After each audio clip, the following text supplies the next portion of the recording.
میرے نبی نے کتنے معجزے دکھائے مکے میں، نہیں کلمہ پڑھا۔ بدر میں ان کے 70 مارے گئے، فرشتوں کو دیکھا، جبریل کے گھوڑے کی آواز سنی، کلمہ نہیں پڑھا۔ خندق میں شکست ہوئی، کلمہ نہیں پڑھا۔ پانی نکلتے دیکھا انگلیوں سے، کلمہ نہیں پڑھا۔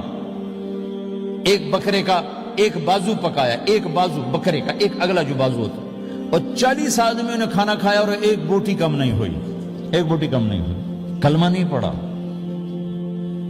لیکن جب میرے نبی نے کہا جاؤ معاف کیا تو سارے ہی کلمہ پڑھ گئے کہ واقعہ یہ اخلاق نبی کے ہو سکتے۔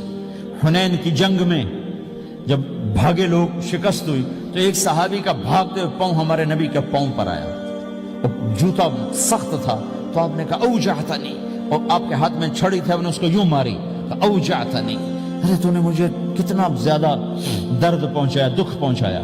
وہ بیچارے پگھل کے رہ گئے اور پریشان ہو گئے، اور فرماتے ہیں سارا دن میں پریشان، ساری رات پریشان کہ اللہ کے نبی کو میں نے تکلیف پہنچائی، اب میرا کیا بنے گا۔ اگلا دن ہوا تو اعلان ہو رہا تھا بھائی جس کا پاؤں نبی کے پاؤں پہ آیا تھا اس کو اللہ کے نبی بلا رہے ہیں۔ تو صحابی کہنے لگے میں نے سمجھا بس اب میری تو دنیا بھی گئی اور آخرت بھی گئی، اب میرے اوپر کیس بنے گا اور مجھے ڈانٹ ڈپٹ بھی ہوگی، میرا کتنا بڑا گھاٹا نقصان ہوگا۔ یہ حاضر ہوئے ڈرتے ڈرتے، تو آپ نے فرمایا میرے بھائی کل میں نے تمہیں چھڑی ماری تھی، وہ مجھے معاف کر دینا، اور یہ 80 اونٹ تمہیں ہدیہ دیتا ہوں، 80 کیملز یعنی 80 پراڈو، 80 رینج روور کا یہ میری طرف سے تمہیں ہدیہ ہے۔ وہ حیران پریشان، یہ میرے نبی کے اخلاق ہیں، یہ میرے نبی کے اخلاق ہیں۔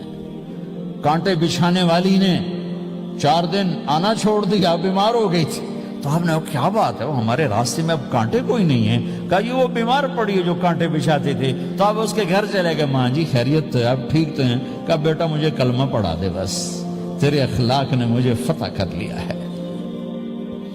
میرے بھائیوں یہ چیپٹر بھول چکے ہیں، بھول چکے ہیں، بھول چکے ہیں۔ جب تک یہ چیپٹر زندہ نہیں ہوگا زندگی اسلامی نہیں بنے گی، معاشرہ اسلامی نہیں بنے گا، اور آگے قوموں کے لیے اسلام کا دروازہ نہیں کھلے گا۔ ہمیں معاف کرنا آتا ہو، ہمیں گالی دینے والے کو دعا دینا آتا ہو، غیبت کرنے والے کی تعریف آتی ہو، اور غیبت کرنے سے، غیبت سننے سے اپنے آپ کو ایسے بچاؤ جیسے زہر سے بچاتے ہو، اسے آگ سے بچاتے ہو۔